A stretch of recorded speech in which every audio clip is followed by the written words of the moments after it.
Proverbs chapter 28. Dito tayo sa salita ng Diyos. Makinig. Jesus. Proverbs 28, verse 1. The wicked flee, but no man pursueth. But the righteous are bold as a lion. Ang masama ay matakas ng walang tao mahamon. Ngunit ang matuwid ay matapang parang leon. Amen. So kayo pong tanghali, babalik ko, ito po kayo sa mensahe na sasabi, the power of true boldness. The power of true boldness. Let's pray. Ilang Diyos, salamat po sa iyong presensya, sa aming pagkakataan. Salamat sa iyong salita. Tuwing po po ko sa pagtuturo, maunawa namin sa salita ng mensahe. Pagigyan mo kami ng boldness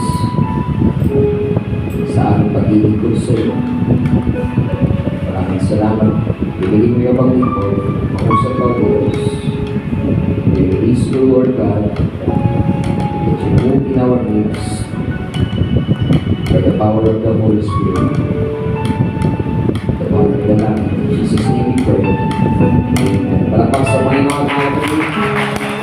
Panginoon po, Panginoon mga kapatid. Amen. Jesus. Praise the Lord. Praise the Lord.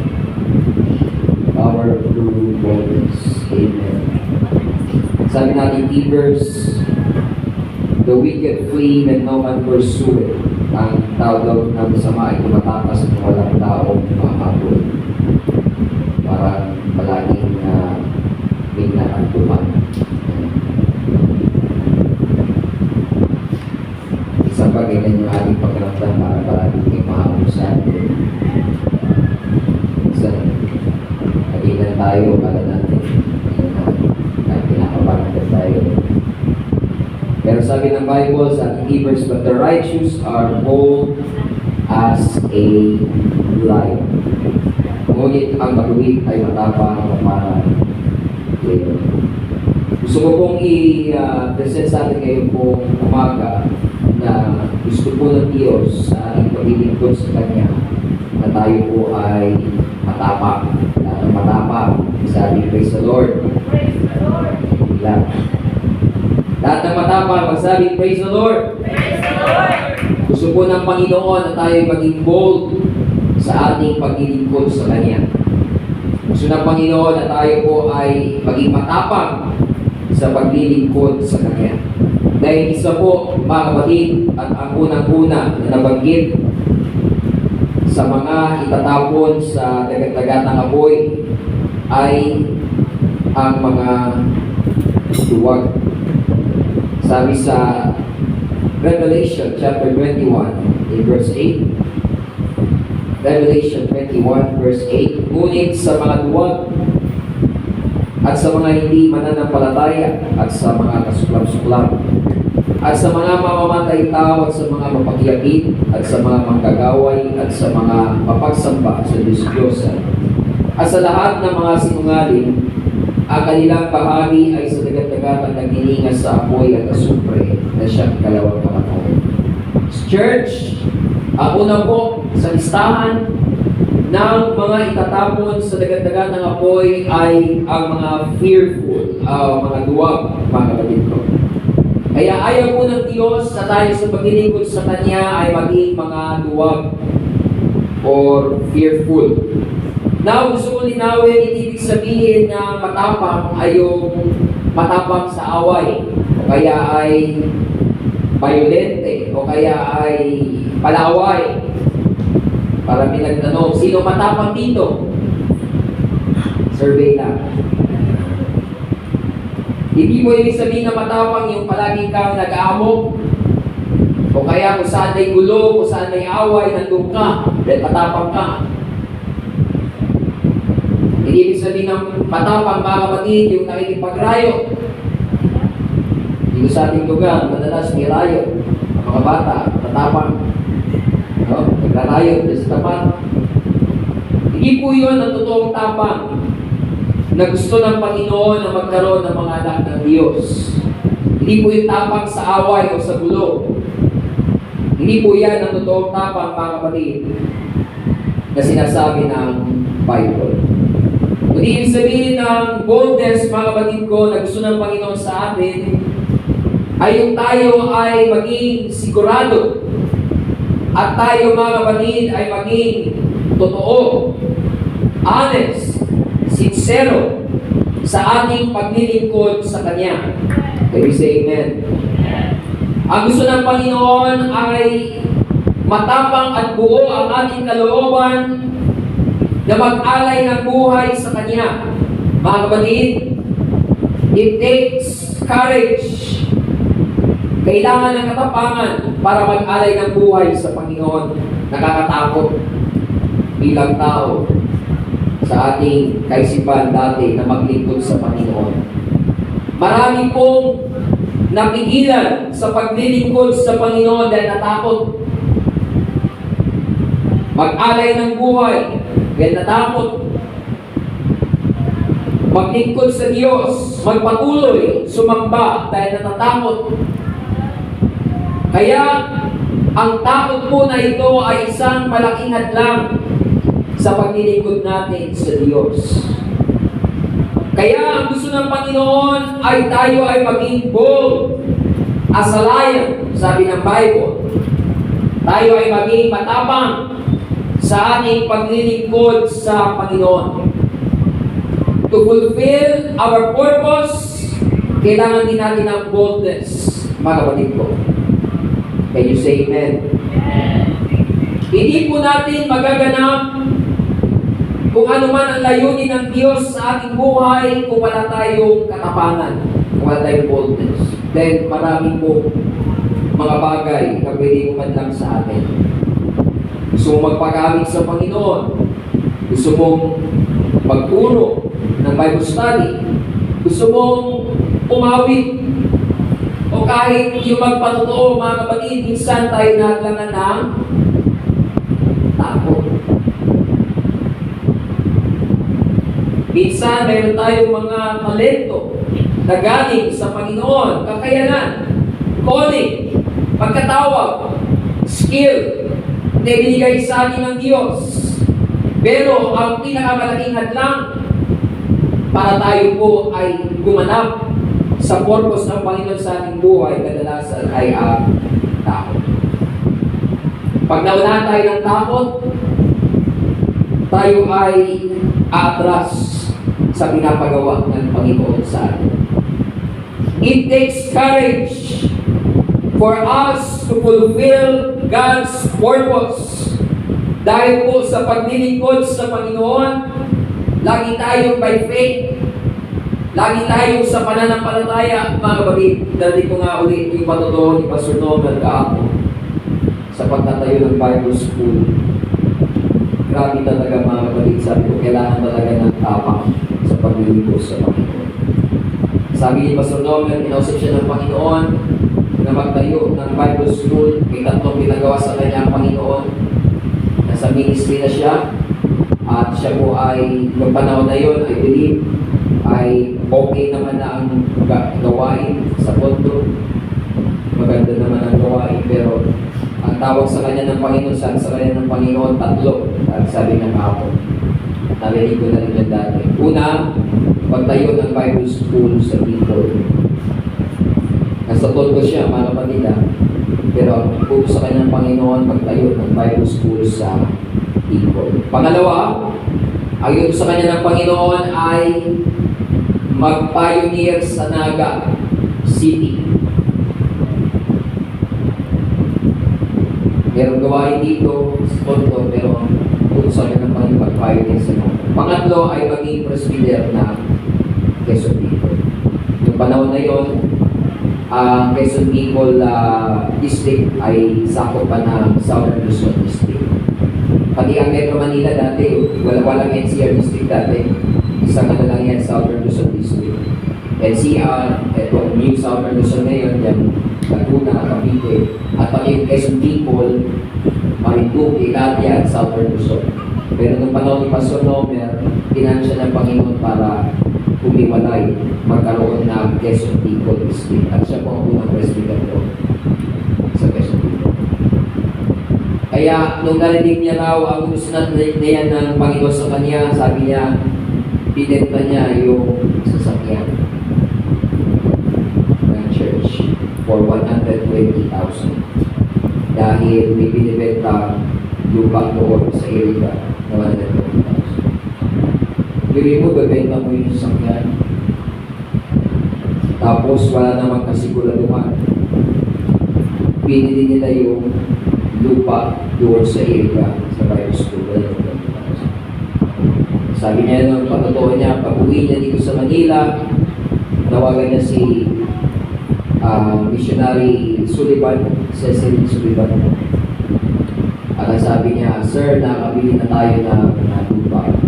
At sabi raw ng missionary, tinawag yung asawa niya, sabi ng missionary, "Honey, do you think is it okay for you na yung savings natin?" Kasi ang prayer ni Pastor Nomer noon, "Lord, bigyan mo ko ng 400,000. Kasi may lupa na, tapos papatayuan pa yun." So sabi ni missionary Sullivan sa kanyang asawa, "Is it okay for you if we will give our savings, 400,000, to Brother Nomer Trinidad to build the Bible School?" At yung asawa niya, matapang din. Matapang din yung asawa. Yes! Binigay ang savings, 400,000. Kung kausapin tayo ng Panginoon na gano'n, matapang kaya tayo. Sino matapang dito? Pero natin mga kapatid, the rest is history. 25 years na Bible School na ako dito. At dahil yun sa courage na magpagamit sa Panginoon, tumugon sa tao ng Panginoon. And I realize mga kapatid, we cannot fulfill God's purpose sa ating buhay kung wala tayong courage, wala tayong boldness, wala tayong tapang na umagpag sa pananampalataya. Kaya, if we want to fulfill God's purpose in your life, we need to pray for boldness.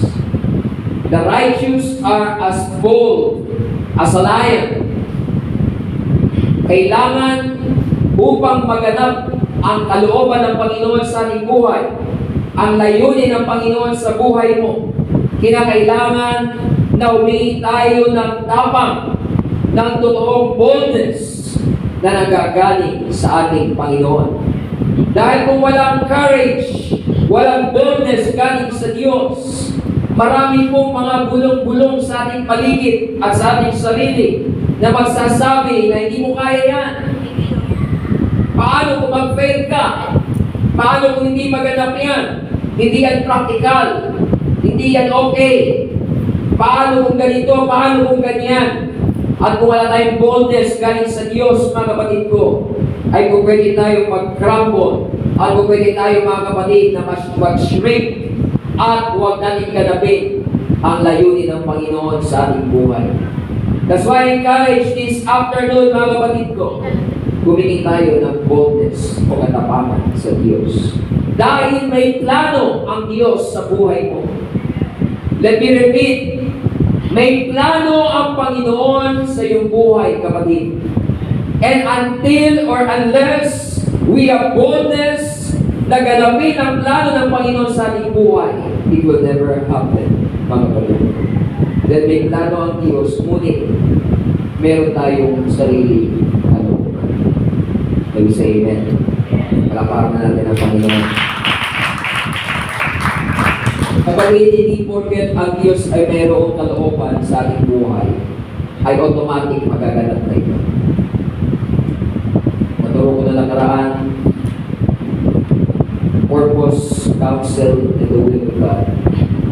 Many times, hindi natin na-fulfill ang will of God sa atin. You can mess it up, the will of God in your life. Yes. Hindi palagi nasusunod ang perfect will ng Diyos. Kaya sabi ng Panginoon, when you pray, pray like this. Our Father who art in heaven, hallowed be thy name. Thy kingdom come, thy will be done on earth as it is in heaven. Ipanalangin natin ang kalooban ng Diyos maganap sa lupa kung paano nagaganap sa langit dahil hindi palagi nagaganap ang perfect will of God in our life. Bakit? May free will tayo. Ang free will natin, hinahayaan ng Panginoon na gawin mo ang gusto mo. Pero pag nanatili ka sa purpose at sa counsel ng Panginoon, kahit hindi mo man naganap ang will ng Diyos, pero nanatili ka sa purpose ng Panginoon sa iyo. Manatili ka na. Pagkakaroon ka uli ng chance to fulfill the will of God. At ang counsel o yung plano ng Diyos at yung purpose ng Panginoon ay magaganap. Merong delay kapag hindi natin nagawa ang will of God. Nangyayari yan, mga kapatid. May plano ang Panginoon sa iyo. Pag di mo nagawa ang will of God, pwedeng mag-delay for many years. Di ba, Israel, bago sa nakapasok sa promised land, 40 years delay because of unbelief. Pwedeng i-delay ng Panginoon. Pero pag nanatili ka sa purpose ng Panginoon, magkakaroon ng chance na maganap mo ang will of God. Manatili ka. But it will be a process. There will be delay. But my point, mga kapatid ko, without boldness, you will never fulfill God's purpose in your life. Kung walang courage, faith, katapangan na galing sa Diyos, hindi mo magaganap ang kalooban ng Panginoon sa buhay. Kaya I encourage everyone this afternoon, we will pray that God will give us boldness. Naganapin, katapangan, naganapin ang kalooban ng Panginoon sa ating mga buhay. Palakpakan natin ang Panginoon, mga kapatid. May mga hadlang at ginagawa ang kaaway para alisin ang boldness sa buhay ng isang mananampalataya. Mga kapatid, alam ng kaaway that if the people of God will be bold in their faith and in their serving the Lord, ay malaki po ang magagawa ng mga tao ng Diyos para sa kapurihan ng Panginoon kung tayo lang ay magiging matapang, bold sa ating pananampalataya. Ay marami pong pwedeng gawin ng Panginoon sa ating buhay.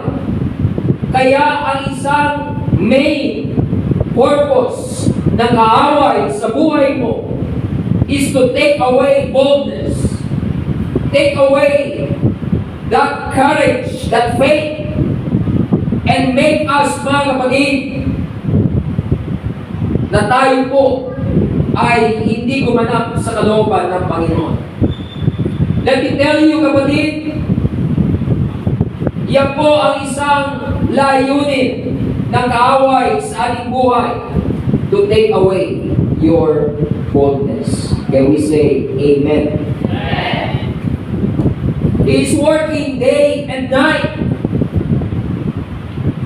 He is doing all methods to take away courage and boldness from the people of God. Lalo-lalo sa mga tao gustong magpagamit sa Panginoon. Let me tell you kung ano ang plano ng kaaway sa iyong buhay. Alisin ang boldness at courage at tapang sa paglilingkod mo sa Diyos. Because if He can take away your boldness, He can also take away God's power in your life. Sa mga tao gusto magpagamit sa Panginoon, I encourage everyone, we need to keep this boldness. Itong tapang at courage na ito sa paglilingkod sa Panginoon.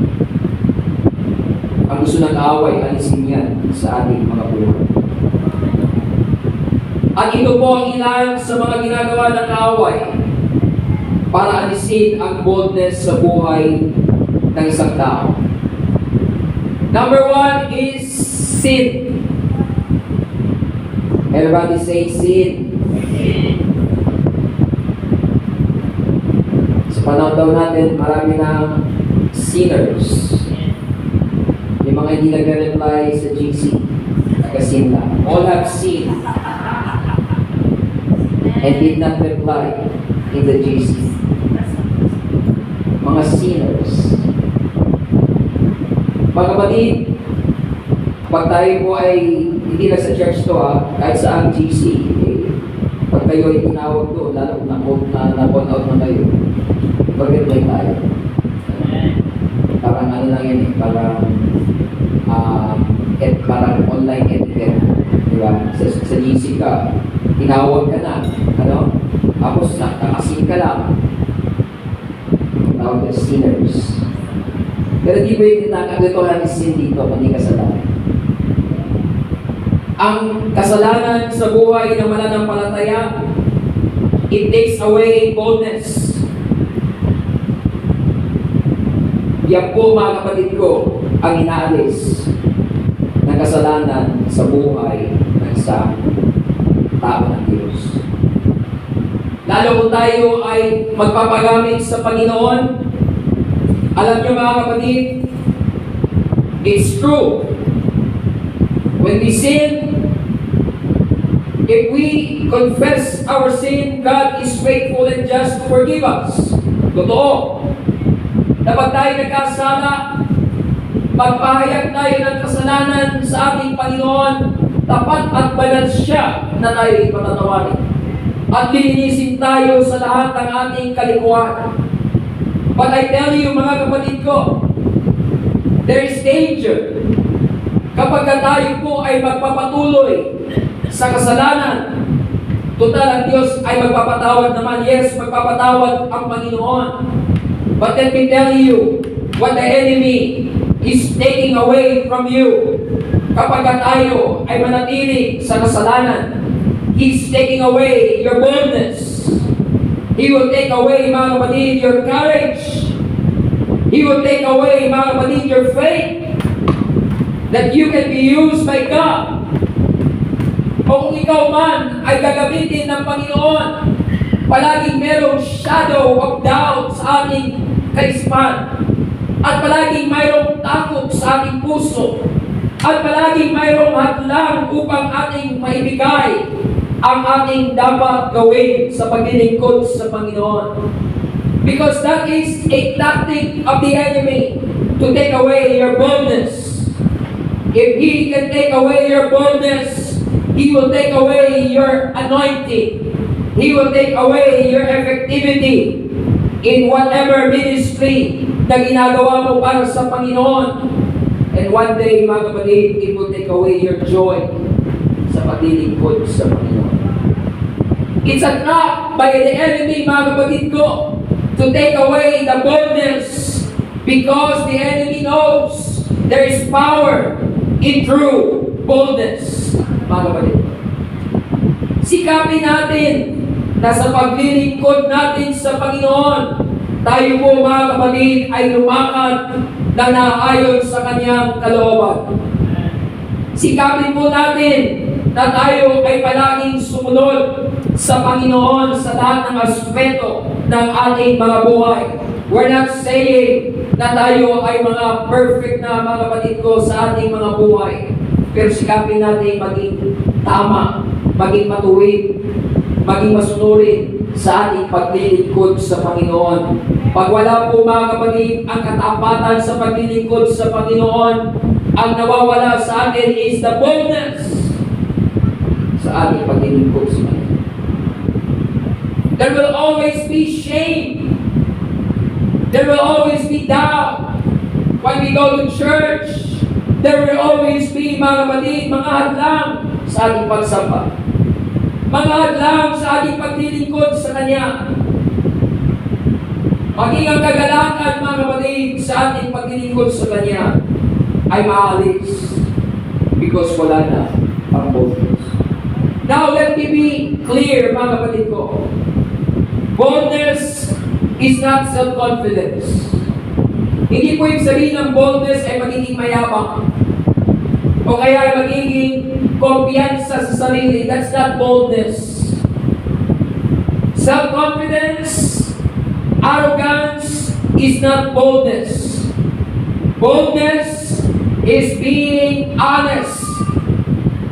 Nothing to fear, nothing to hide, being true. You can walk uprightly before God because you are true to Him. Palakpakan na natin ang Panginoon.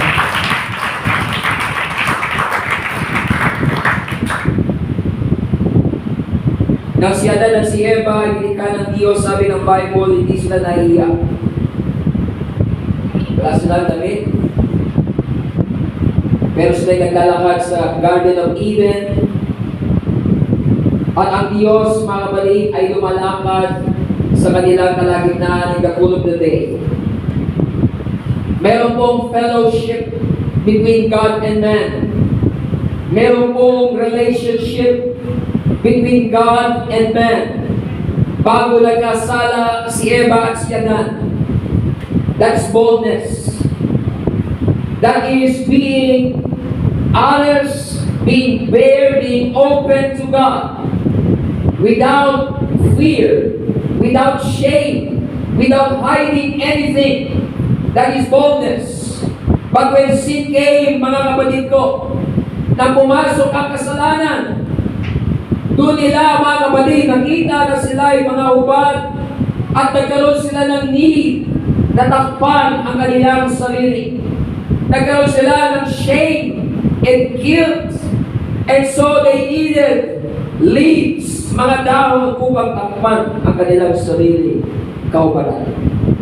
Pumasok ang insecurity, pumasok ang guilt, pumasok ang shame because of sin. Nawala ang boldness and relationship ng tao at ng Diyos.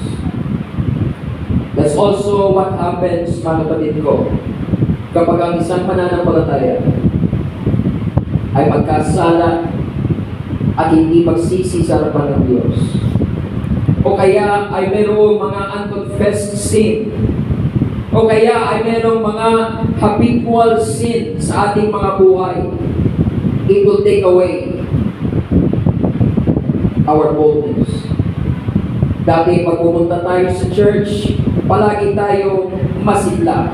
Palagi tayo, mga kapatid, na masaya. Palagi tayo, mga kapatid ko, na punong-puno, nagagalakan, at punong-puno, mga kapatid, ng enthusiasm. Pero pag na-overcome po tayo, mga kapatid, ng mga kasalanan ito, nawala tayo, mga kapatid, intention na ito ay alisin sa ating buhay, mapapalitan ng shame and guilt ang ating paglilingkod sa Panginoon. That's why I encourage everyone so that we can be bold as a lion when we serve God, mga kapatid ko. Kinakailangan magtapat tayo sa Panginoon. Iwanan na ang mga kasalanan. Humingi ng tulong sa Diyos, ng kalakasan sa Panginoon, maging honest, maging sincere sa Diyos. Kagaya, mga kapatid ko, na sinabi ng Bible, yung taong makasalanan publikano, naging honest siya sa Panginoon, kaya umalis siya ng templo na justified. Yan po ang gusto ng Panginoon sa atin. Honesty. Yan po ang gusto ng Panginoon sa paglilingkod natin sa Kanya. Sincerity. Punong-puno, mga kapatid, ng pagtatapat at katotohanan at sinseridad. Yan po ang gusto ng Panginoon na klase ng paglilingkod sa Kanya. Palapakan natin ang Panginoon, mga kapatid ko.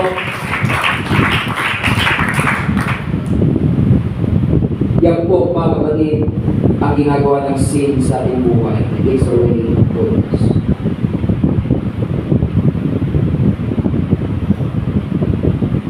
Ang isang taong ginagamit ng Panginoon, pwede rin malis ang boldness sa kanya. Ang anointing ng Panginoon sa kanya. Kapag mayroong kasalanan sa kanya. It takes away your boldness. So unang-una yan, mga kapatid, sin. Pangalawa, mga kapatid ko, na ginagawa ng kaaway para alisin ang boldness sa buhay ng mananampalataya, ignorance. Kawalan ng kaalaman. Kapag hindi mo alam, hindi lalakas ang loob mo dahil hindi ka sigurado. Hindi mo alam. Kaya alanganin palagi ang ating gagawin o sasabihin o kaya ay gagawin, mga kapatid ko, kapag tayo po ay hindi nakakalam. Ang isa po sa ginagawa ng kaaway sa ating buhay ay alisin ang Word of God sa buhay natin. You say amen? Ang sabi ng Bible, my people are destroyed because of lack of knowledge.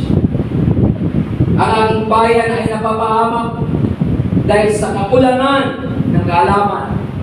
Hindi ito kaalaman, mga kapatid, sa technology. Hindi ito kaalaman, mga kapatid ko, sa mga bagay sa science o kaya sa mga secular knowledge. We need that. Mga estudyante, kailangan nyo mag-aaral mabuti. Mga nag-aaral, kailangan natin yan. Dahil sabi nga ni Ernie Baron, knowledge is power. Pero mga kapatid ko, sabi nga ni Webster, education is useless without the Bible. You say amen. We can gain all the knowledge in the world, but we will be destroyed because of the lack of this knowledge. The fear of the Lord is the beginning of wisdom. The fear of the Lord is the beginning of knowledge. Pag kulang po ang ating kaalaman sa salita ng Diyos, hindi natin magaganap ang kanyang kalooban. Kung kulang po ang ating kaalaman sa salita ng Diyos, hindi natin malalaman kung ano ang dapat natin gawin sa ating buhay. That's why sabi ng Panginoon, my people are destroyed because of lack of knowledge. Knowledge of God. Knowledge of the Word of God. Isa po yan, mga kapatid ko, sa taktik ng kaaway para alisin ang boldness ng mananampalataya. Isa din natin alam kung ano dapat gawin. Di natin alam kung paano ba dapat mamuhay. That's why kung titingnan, mga kapatid, ang ating buhay minsan, mananampalataya ba ito? Parang hindi. Eh, Christian yata yan kasi nagsisimba, pero parang hindi. Walang kasiguraduhan, mga kapatid ko, dahil we lack the knowledge of the Word of God. Ang sabi, mga kapatid, ng Joshua 1:8, this book of the law shall not depart out of your mouth, but thou shalt meditate therein day and night, that thou mayest observe to do according to all that is written therein. Amen. For then thou shalt make your ways prosperous, and thou shalt have good success. Kapatid, kung ang buhay pananampalataya natin ay up and down, wishy-washy, minsan malakas, madalas hindi, madalas wala sa church, minsan nasa church, mga kapatid ko, marahil ito ang kulang natin. We need to read and meditate and study the Word of God. Kung kulang ang commitment natin, mga kapatid ko, sa Word of God, kulang din ang commitment natin sa Panginoon. Can you say amen? Kung ang commitment natin, mga kapatid ko, ay tuwing conference lang, youth camp, youth conference, malalaking gawain, general conference, anniversary, kapag may event sa church, kapatid ko, yan ang dahilan kung bakit ang pananampalataya natin hindi tayo buong asalayan. Kaya minsan, pag tanungin tayo, mananampalataya ka ba? Mag-alangan kang sumagot. Ano bang religion mo? Saan ka ba nagsisimba? Hindi ko alam. Kulang tayo sa boldness pag wala tayong commitment sa Word of God. Dahil isa po yan sa taktika ng kaaway para alisin ang boldness sa buhay ng mananampalataya. But I tell you, mga kapatid ko, ang mga mananampalataya na matibay sa Word of God, laging nag-aaral ng Word of God, laging nagbabasa ng Word of God, at palaging nakikinig ng Word of God, at mahal ang Word of God, mga kapatid ko, you will be bold as a lion. You know your identity. You know who you are. You are a child of God. Alam mo mananampalataya ka at kaya mong tayuan ang pananampalataya mo dahil ikaw ay matibay sa salita ng Diyos. That's why we encourage mga kapatid ko na palaging magbasa, mag-aral, makinig. Narinig natin kanina, kung may opportunity mag-aral sa Bible School, di naman kailangan na pag-graduate ka ng Bible School ay magpapastor ka. But, mga kapatid ko, kailangan, it is a must sa mananampalataya, pastor o hindi, na ikaw ay matibay sa Word of God. Amen. Narito po ang tibay natin. Huwag mong kunin ang tibay mo sa iyong katabi, sa iyong kaibigan sa church. You will not be bold bilang mananampalataya kung ang lakas mo ay nanggaling sa kaibigan, kay brother, kay sister, kay pastor. You will not be bold as a Christian kung ang pananampalataya mo nakasalig sa tao. Ngunit kung ang pananampalataya mo ay nakasalig sa salita ng Diyos, let me tell you mga kapatid ko, matibay ka and you will be bold as a lion, as a Christian, mga kapatid ko. Matatag ka, matapang ka bilang mananampalataya dahil ang pananampalataya mo nakasalig sa Word of God. Heaven and earth will pass away. People will pass away. People will come and go. But the Word of God will never pass away. I encourage you mga kapatid ko, make the Word of God the foundation of your faith. Kung ang pundasyon ng pananampalataya natin ay ang ating emotion, we cannot be bold as a lion.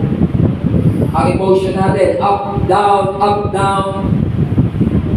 Ang motivation natin, mga kapatid ko, ang inspiration natin, minsan gigising kang inspired. Parang you can do all things. Minsan, di ba, mag-ising ka, parang ang dami mong gustong gawin. Parang ang dami kong magagawa ngayong maghapon. Pero minsan magigising ka, parang ubus ang iyong inspiration. Naghahanap ka sa YouTube ng mga motivational video. So ba dito yung pwede kong mapanood para lumakas na naman yung aking inspiration. Para ma-motivate na naman ako.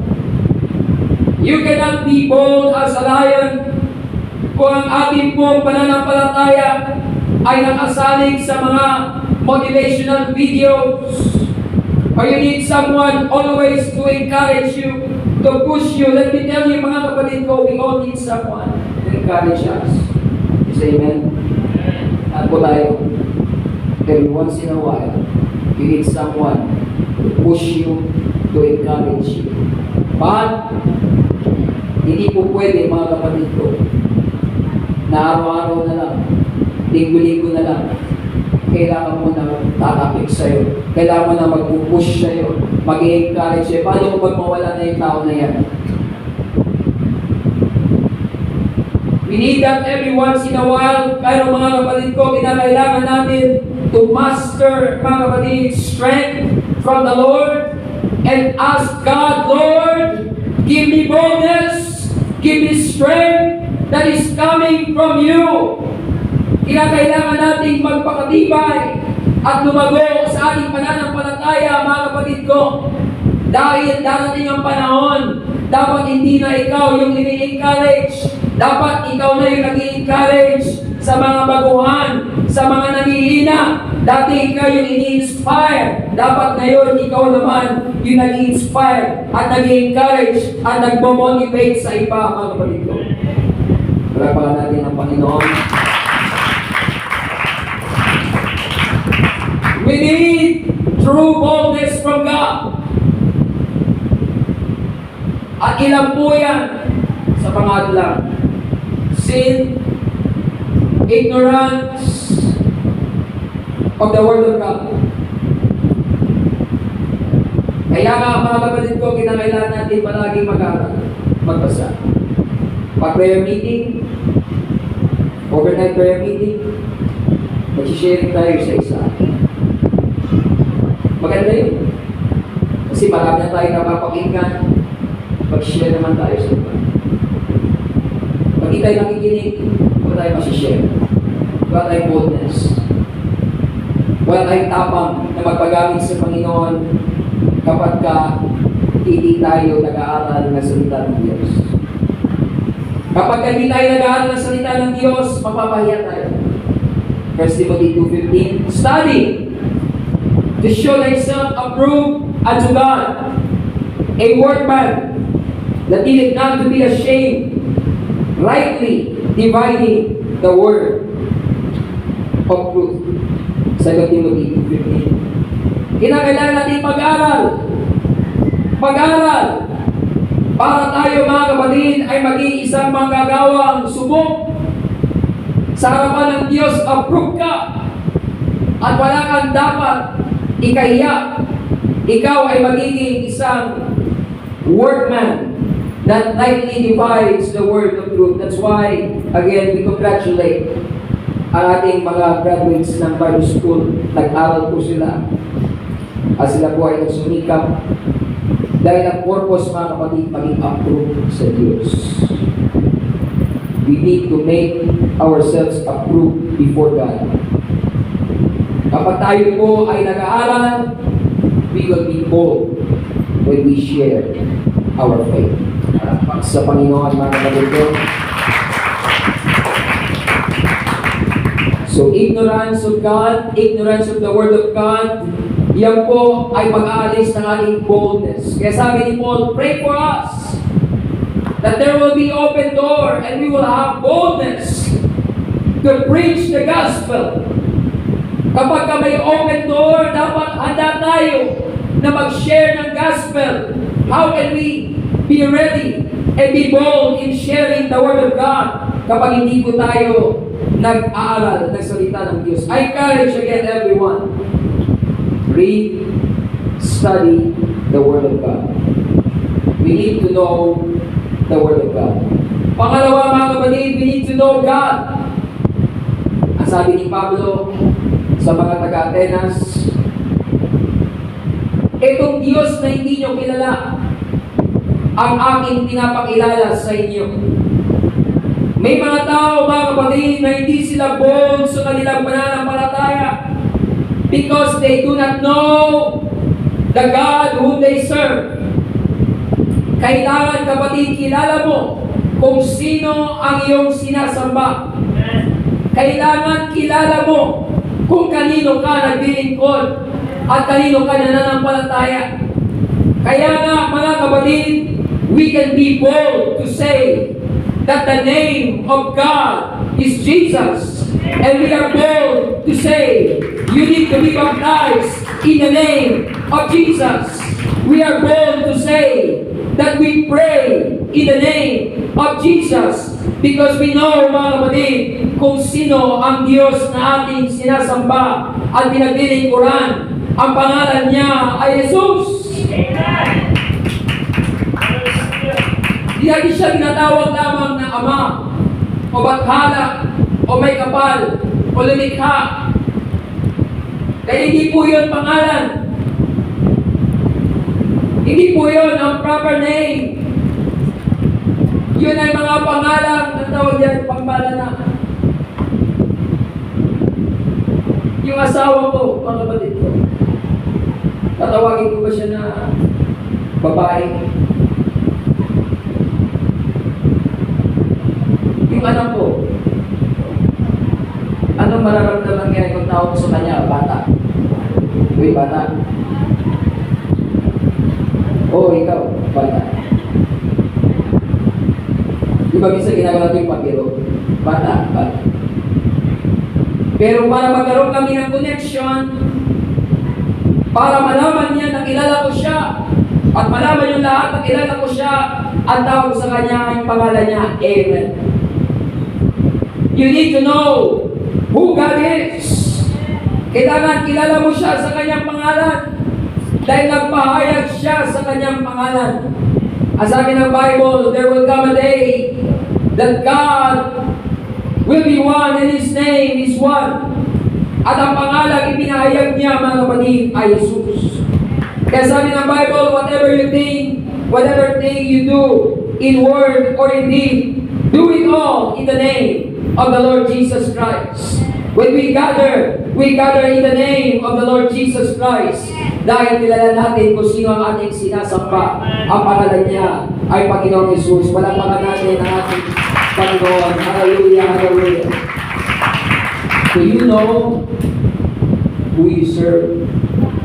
Kilala mo ba siya? Do we make effort to know Him?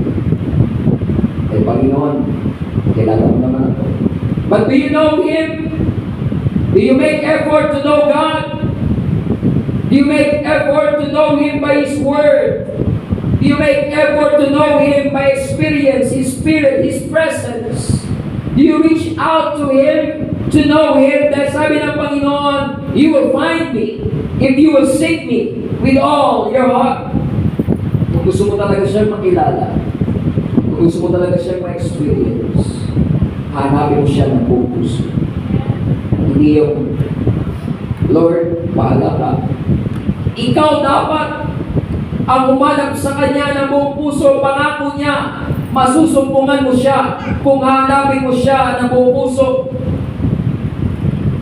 We need to make effort to know God, to seek Him. Seek Him early in the morning. Seek Him late at night. Umangon tayo sa ating higaan at hanapin natin siya, kausapin natin siya. Huwag maubos ang ating panahon, mga kapatid, ang ating buhay sa mga bagay lang sa isang libutan, hindi mo siya nakilala. Kaya napagin natin 2 weeks ago, the power of personal experience. Pag na-experience mo siya, napaka-makapangyarihan experience mo. Huwag mong hayaan, kapatid, na-experience natin sa Panginoon ay generic. Kilala mo siya sa church. Kailangan mo ng personal experience. Kailangan mong magkulong sa kwarto. Kailangan gumising na madaling araw. Mag-pray, umiyak sa Panginoon. Lord, we heard about people who experience you. Narinig namin ang mga patutuo ng mga tao na na-experience nila ang iyong presensya. Gusto ko rin, Panginoon, na ma-experience ka. Say amen? If you need to take time, mga kapatid ko, time off. Do not let your life, mga kapatid, pass na hindi mo nakilala, experientially ang Diyos. Dahil dyan manggagaling ang boldness mo sa pananampalataya. Can we say amen? Pag wala kang experience sa Diyos, wala kang boldness sa pananampalataya. Pero pag na-experience mo siya, ang presensya niya, hindi lang, mga kapatid ko, generic, hindi lang generally, kundi may personal experience ka sa Diyos. You will be bold in your faith. Yan po ang isang source ng boldness sa ating pananampalataya. You can give your life to Jesus because you know Him. Can you say amen? Why will you give your life to someone na hindi mo kilala? Why will you offer your life to someone kung hindi mo siya kilala? Why will you commit to someone you do not know?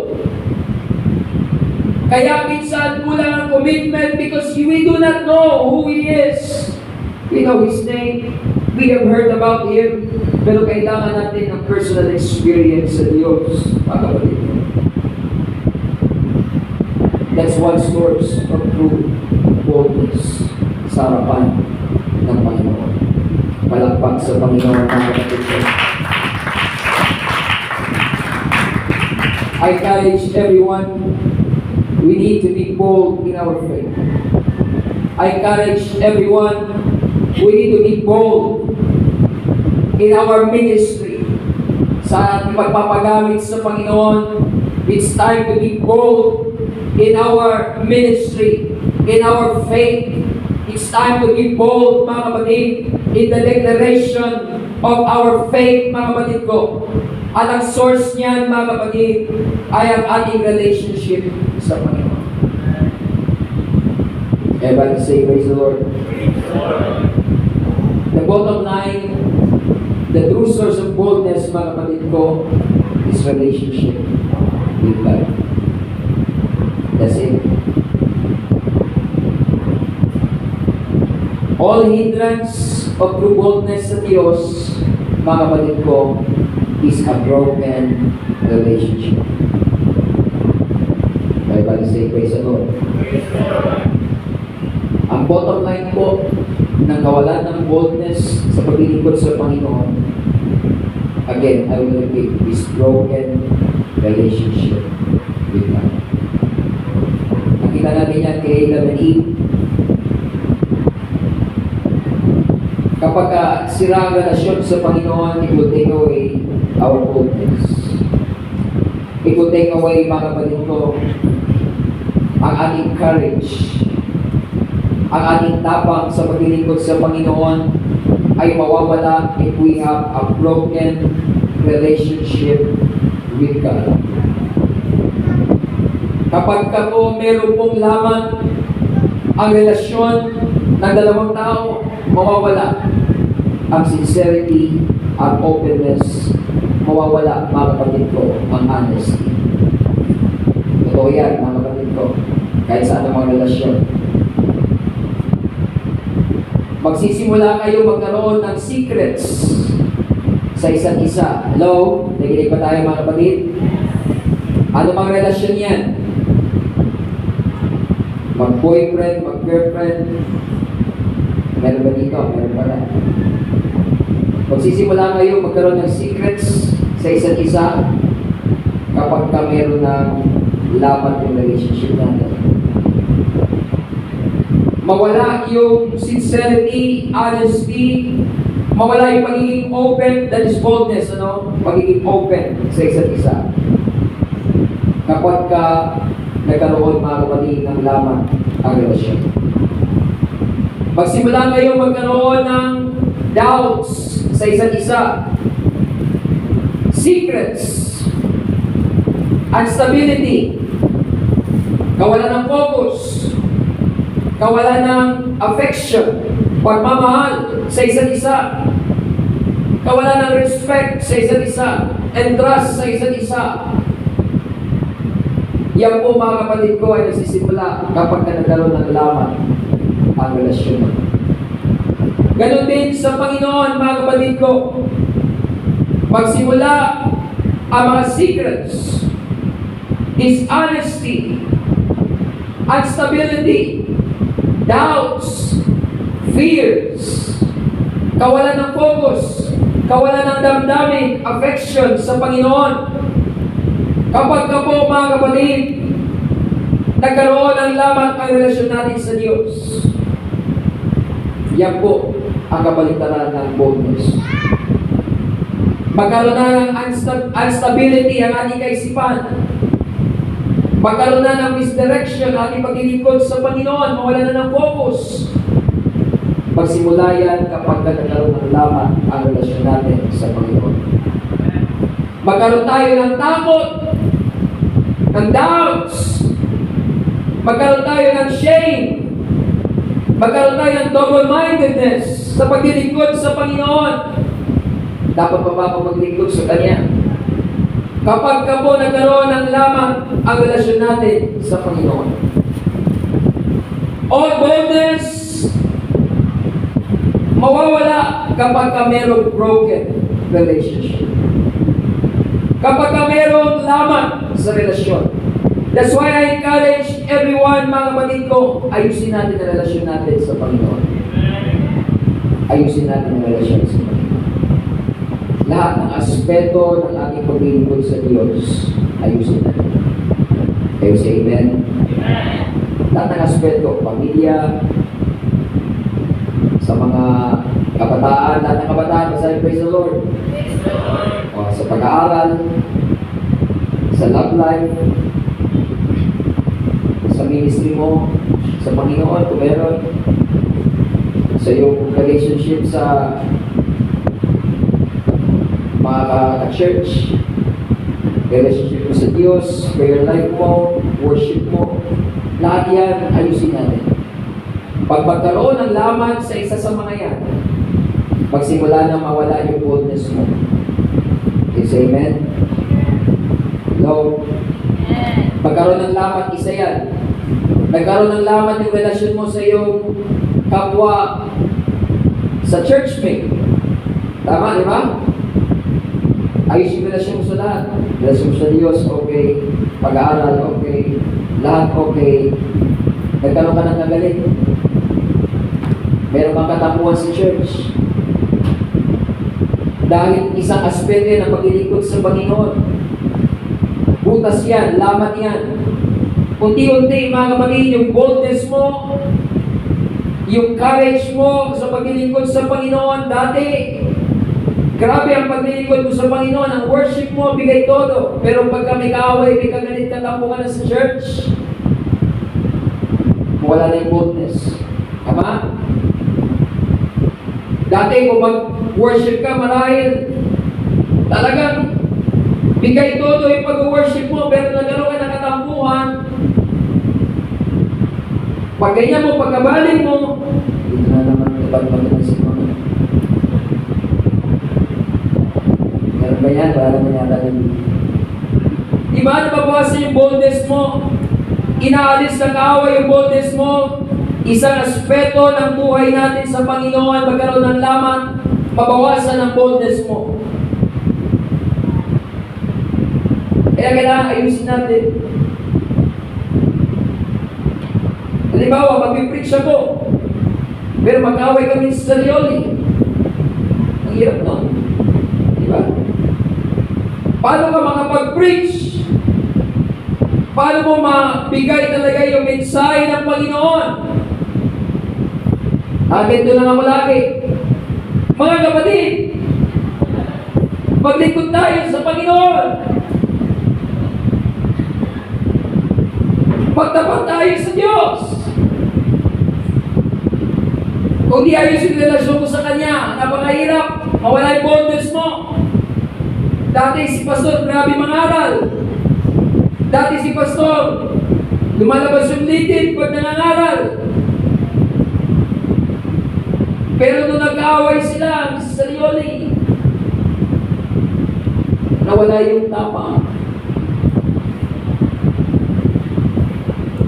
Now, kapag iayos ang buhay ko, mga kapatid, sa pamilya, kahit anong tapang mong mangaral, kikinig ba tayo, mga kapatid? Kahit anong tapang mong mangaral, kung di ayos ang pamilya mo, mawala ang boldness mo, mawala ang tapang mo, mawala ang anointing mo, mawala ang courage mo, dahil may hindi ayos sa buhay mo. Isa yan sa taktika ng away para alisin ang effectivity mo sa pagpapagamit sa Panginoon. Hello? I encourage everyone. Again, di ko sinasabi na tayo maging perfect. Not perfect na tayo. Pero that is the goal. Kailangan nating ayusin ang ating buhay. Lahat ng aspeto ng ating buhay. Dahil mga kapatid ko, dyan po manggagaling ang ating boldness. Kapag tayo po ay palaging nag-aayos sa harapan ng Panginoon. If you have sinned, confess it. If you have sinned, repent from it. Kung meron sigalog sa iyong buhay, ayusin mo. Kung meron hindi ayos sa buhay mo, ayusin mo. You will have your boldness back. You will have your anointing back. You will have back, kapatid, the effectivity of God's power in your life kapag tayo po ay nag-ayos ng buhay sa Panginoon. Diba? Kaya nga sabi ng Bible, Sabi ni Pablo, kung magiging bishop, magiging obispo, sabi niya, kailangan isa lang asawa. Kailangan maayos yung pamilya. Napapangalagaan mo yung pamilya mo. Dahil paano ka mangalaga kung di mo mapangalagaan na yung pamilya? Mahirap mga kapatid ko. Masakit. At para sa akin mga kapatid, isa pong malaking warning para sa akin na ang pamilya ko sa biyaya ng Panginoon mapanatili sa church. Dahil napakahirap. Marami po tayong mga nababalitaan na masakit na mga balita. Pastor pero anak. Pastor pero hiwalay sa asawa. Pastor pero ang pamilya sira. Napakahirap mga kapatid ko. Kapag ka ganon, mawala ang boldness mo. Kahit mag-fasting ka ng 40 days and 40 nights. Kung hindi ayos ang relasyon natin sa Panginoon o relasyon natin sa ating kapwa, it will take away your boldness. The enemy knows for the power of God to operate in your life, you need to have boldness. Kaya inaalis niya ang boldness natin mga kapatid. Paano? Bigyan ka ng offense. Gagamitin ng kapatid para ma-offend ka. Say amen. Gagamitin ang mahal mo sa buhay para ikaw ay masaktan. Para ikaw ay magtampo, magalit.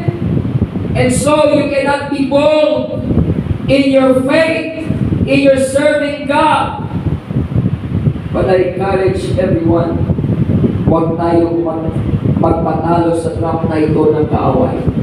Kung meron kang hindi napatawad, hindi pa napapatawad sa iyong buhay, kapatid, hadlang yan para magamit ka ng Panginoon. That will take away your boldness. Magpatawad tayo sa mga hindi pa natin napapatawad. Kung merong mga nakaraan na experience tayo, na dumidiin sa atin, mga trauma, mga previous experience sa ating buhay, mistake, failure, surrender it all under the blood of Jesus, because it will take away your courage, it will take away your faith, and it will take away your boldness. You will think na hindi ka karapat-dapat na maglingkod sa Panginoon dahil sa mga nakaraan na yan, dahil sa mistake na yan, dahil sa mga tao sa iyong buhay na nagsabi sa iyo that you will not be worth anything, that you will not be any good in your life. Let me tell you what it is. It is the enemy trying to take away your boldness, trying to take away your faith and your courage. But I come today in the name and by the blood of the Lord Jesus Christ, I rebuke that enemy in your life. Your past will not have power over you. Do not allow it. If somebody told you na hindi ka pwedeng magamit sa paglilingkod sa Panginoon, that's the enemy trying to take away your courage. That's the enemy, mga kapatid, trying to take away your boldness. If the enemy is saying na hindi ka na magbabago, wala ka ng pag-asa, hindi ka pwedeng magamit, hindi ka pwede sa ministry, hindi ka karapat-dapat maglingkod sa Panginoon. Let me tell you mga kapatid, what is that? That's the enemy trying to take away your boldness. But come in faith and say, in the name of the Lord Jesus Christ, I put it all under the blood and I will not be held hostage na mga bagay na ito mga kapatid ko. You will be bold. You will be courageous in faith to the Lord Jesus Christ, because the righteous will be bold as a lion. Hallelujah. Alam ng kaaway, you may have the calling, you may have the preparation, you may have, mga kapatid ko, the anointing, but if He can take away your boldness, mababaliwala. Kahit nakapag-fasting ka ng 40 days and 40 nights, nabasa mo ang Bible cover to cover, at nag-prepare ka ng maigi, but on that moment, if the enemy can take away your boldness, mabaliwala lahat.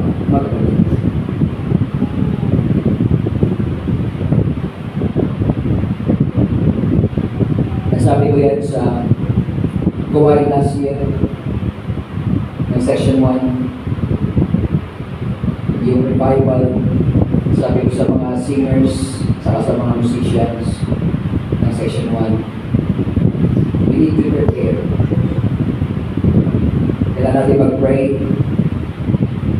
Church, musicians, singers, kailangan natin ng preparation. We need to pray, study the Word of God, be grounded and rooted in the Word of God, alagaan ang prayer life, alagaan ang relasyon sa Panginoon. Because it's not performance, it's worship leading. Sabi ko sa mga musicians section 1, we need to pray, we need to fast, we need to prepare. But remember this, kahit anong preparation mo, if in the moment of ministry, you become intimidated, and we all get intimidated, mga kapatid. Iba-iba nag-intimidate sa atin. Iba nag-intimidate sa maraming tao. Pag maraming tao, hindi na natin ang babahan. May iba naman na kinakabahan sa isang tao. Kahit maraming tao, pero pag may dumating na isang tao na kinakatakutan niya, na-intimidate siya.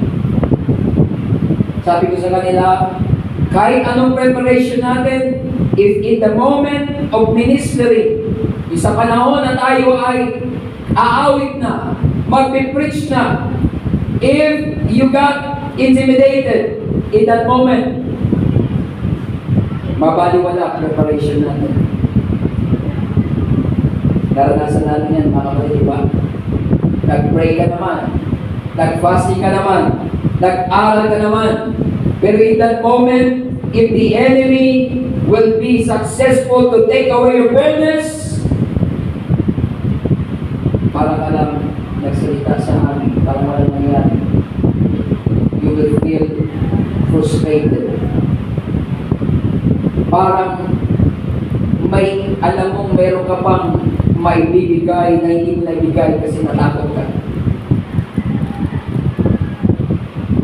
Meron ka pang pwedeng may buhos na hindi mo naibuhos dahil natakot ka, na-intimidate ka, na wala boldness for some reason. The enemy took away your boldness.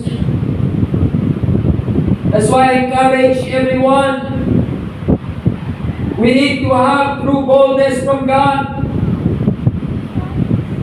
We may have the calling, we may have the preparation, but without boldness, if we cannot lay it all and give it all and trust God and be true, we cannot fulfill God's purpose in our lives. The enemy is trying his best to take away your boldness. If he can take it away, he will take away your ministry. He will take away your service. He will take away your joy. Pag nawala ang boldness mo, dati kang ginagamit sa Panginoon kung pwedeng mawala yan. Dahil nawala ang boldness mo. Dahil ang kaaway nag-inject sa buhay natin, nag-inject ng mga bagay na mag-aalis nito. That's why sa ating pagtatapos, mga kapatid ko, dadaan natin ang paalala sa atin ng Panginoon. Hebrews 4 verse 16. Let us therefore come boldly unto the throne of grace, that we may obtain mercy and find grace to help in time of need. Inutusan tayo, mga kapatid, ng Bible na lumapit. Come It is a verb.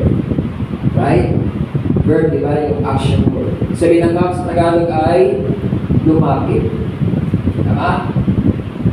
But the word boldly, it is an adverb. Ano sabi ng adverb? It modifies the verb, adjective, or another adverb. Ibig sabihin ng adverb, sa Tagalog, itong adverb na ito ay, ano tawag sa Tagalog ng adverb? Pang-abay na pamaraan. Di ba ba yan? Ibig sabihin ng pang-abay na pamaraan, itong adverb na ito, it modifies the verb, yung come. Ibig sabihin, hindi ka lang basta lalapit. May paraan ng paglapit na piniprescribe ang Bible. Yan yung boldly. Ibig sabihin, yung paglapit natin, hindi lang basta lumapit ka, kundi lumapit ka boldly, na may pagkakatiwala, sabi sa Tagalog. So the way of coming to the Lord is to come boldly. Hindi lang lumapit, kundi lumapit kang may pagkakatiwala. Yan ang paraan ng paglapit sa trono ng biyaya, sa trono ng awa.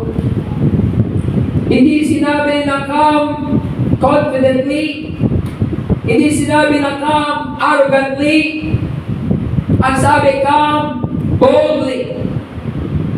Ibig sabihin ng boldly, mga kapatid, with all sincerity, with all courage, with all knowledge, that you know the God na pinaglilingkuran mo ay isang Diyos na mahabagin, isang Diyos na maawain, isang Diyos na punong-puno ng biyaya.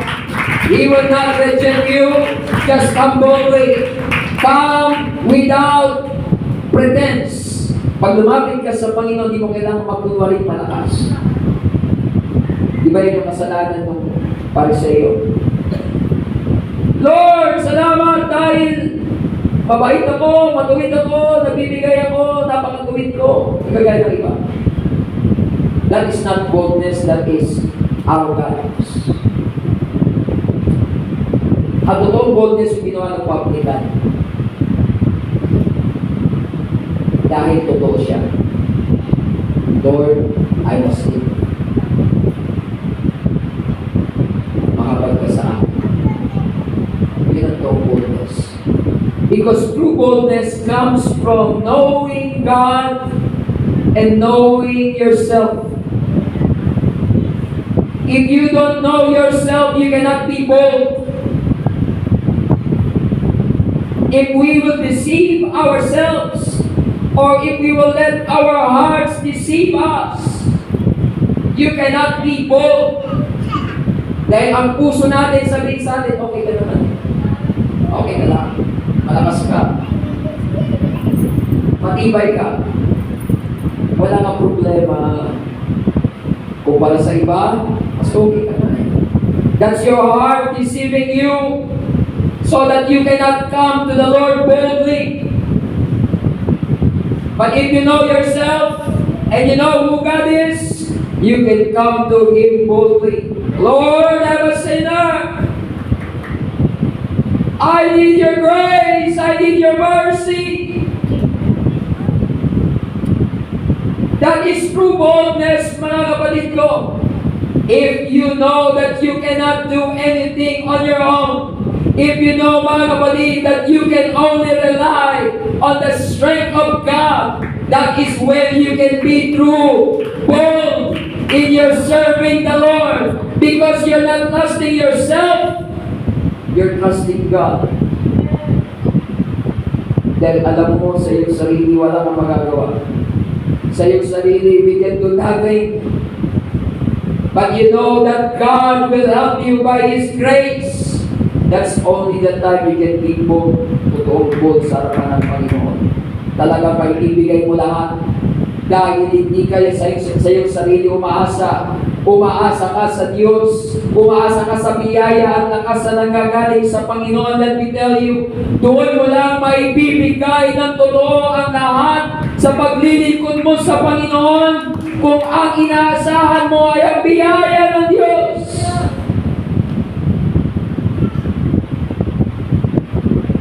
So I encourage everyone this afternoon, let us come boldly to the throne of grace. I encourage everyone, maybe before you are bold and courageous in your faith, but somehow the enemy took away your boldness. I encourage you this afternoon, you can get it back. Or maybe someone sa atin ngayong hapon, you have doubts, you have unbelief, you have double-mindedness. You're currently unstable, di mo alam anong gagawin mo sa paglilingkod mo sa Panginoon. I encourage you, lay it all on the altar. And ask God, Lord, give me boldness. Bigyan mo ko ng totoong tapang na nagagaling sa iyo. Gusto kong magawa ang kalooban mo sa aking buhay. Only God, in our conclusion, can give us true boldness. Kagaya ng prayer, we stand. Kagaya ng prayer ng first century church sa Acts chapter 4. Nang sila ay uusig sa pangangala sa salita ng Ebanghelyo ng Panginoon. Pinagbantahan sila na sila ay papatayin, huhulihin, ipapakulong sa pangangaral ng Ebanghelyo ng Panginoong Jesucristo. Pero isa ang prayer nila, mga kapatid ko. In Acts chapter 4, in verse 29, they prayed for boldness. They said that now, Lord, behold their threatenings, and grant unto thy servant that with all boldness they may speak thy word. You know where boldness comes, mga kapatid ko? You can ask in your prayer. Sabi ng Bible, dayanig ang kanilang pinagtitipunan at napuspos sila ng banal na spirito. Napuspos sila ng banal na spirito. And so they became bold sa kanilang paglilingkod sa Panginoon because they were filled with the Holy Spirit, the Spirit of truth. But you shall receive power, and with that power is the boldness. When the Holy Ghost has come upon you, and you shall be witnesses unto me, both in Jerusalem, in all Judea and Samaria, and unto the uttermost part of the earth. I pray in the name of Jesus this afternoon,